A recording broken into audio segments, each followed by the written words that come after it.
एक ऐसी हवेली की कहानी जहां हर दरवाजा एक नए राज की चाबी है और अंत में ऐसा मोड़ आएगा जो आपकी रूह तक हिला देगा।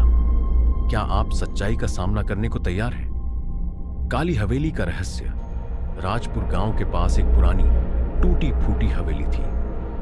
काली हवेली। लोग कहते थे वहां रात को अजीब सी चीखें सुनाई देती हैं और जो भी वहां गया वो कभी वापस नहीं आया।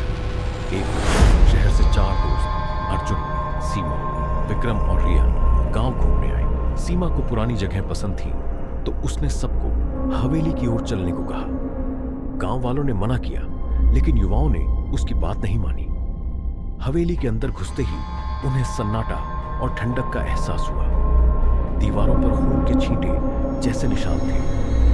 एक कमरे में उन्हें एक पुरानी डायरी मिली जिस पर लिखा था, जिसने भी मेरी आत्मा को चैन नहीं लेने दिया मैं उसे चैन से जीने नहीं दूंगा। रुक्मिणी। अर्जुन ने डायरी पढ़ी और सब हंसने लगे कि ये सब तो कहानियां हैं। लेकिन तभी एक जोरदार हवा चली और दरवाजा अपने आप बंद हो गया। अब वो सब हवेली में फंस चुके थे। वे अलग अलग कमरों में जाने लगे। एक कमरे में विक्रम को एक पुरानी तस्वीर मिली जिसमें एक औरत, एक बच्चा और एक आदमी थे। विक्रम को कुछ अजीब लगा क्योंकि उस आदमी का चेहरा अर्जुन से मिलता जुलता था। तभी रिया को एक अलमारी के पीछे छुपा हुआ तहखाना मिला।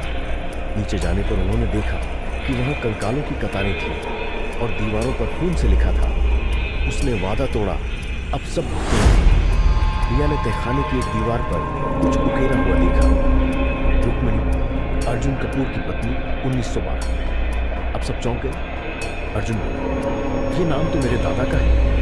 अब सारे सुराग मिल रहे थे कि अर्जुन के पिता ने कुछ भयंकर किया था। डायरी के अगले पन्नों में लिखा था कि अर्जुन का दादा रुक्मिणी को इस हवेली में कैद कर छोड़ आया था जहां वह तड़प तड़प कर मरी।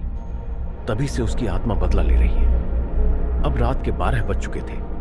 अचानक हवेली के अंदर का तापमान गिरने लगा। चीखों की आवाजें आने लगी। सबने भागने की कोशिश की लेकिन हवेली ने अपने दरवाजे बंद कर दिए। एक पल में धुएं से बनी एक काली आकृति सामने आई। रुक्मिणी की आत्मा।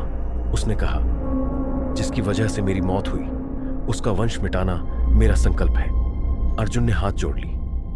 मुझे नहीं पता था, प्लीज माफ कर दो। लेकिन बहुत देर हो चुकी थी।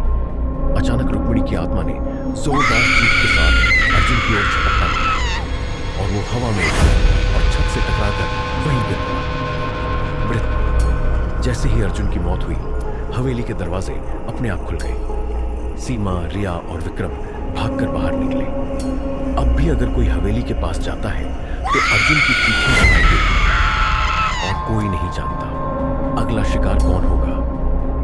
अगर इस कहानी ने आपकी धड़कनें तेज कर दी तो अगली दहशत के लिए चैनल को जरूर सब्सक्राइब करें क्योंकि अगली बार शायद आपकी बारी हो।